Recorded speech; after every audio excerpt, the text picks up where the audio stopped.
اگر کوئی شراب پینے والا بیمار پڑ جائے تو تم لوگ اس کی عیادت نہ کرو، اگر مر جائے تو اس کے ایمان کی گواہی نہ دو، اور اگر وہ کسی امر کی گواہی کے لیے آئے تو اس کی گواہی قبول نہ کرو۔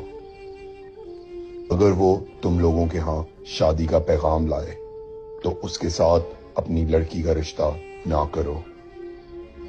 جس نے اپنی لڑکی کا نکاح شراب بالخمر سے کیا، اس نے گویا اپنی لڑکی کی زنا کی طرف رہنمائی کی، اور جس نے اپنے دین کے مخالف سے اپنی لڑکی کی شادی کی، اس نے اپنی لڑکی سے قطع رحم کیا، اور جس نے کسی شراب خور کے پاس اپنی امانت رکھی، اللہ تعالیٰ اس کا ضامن نہیں ہوگا۔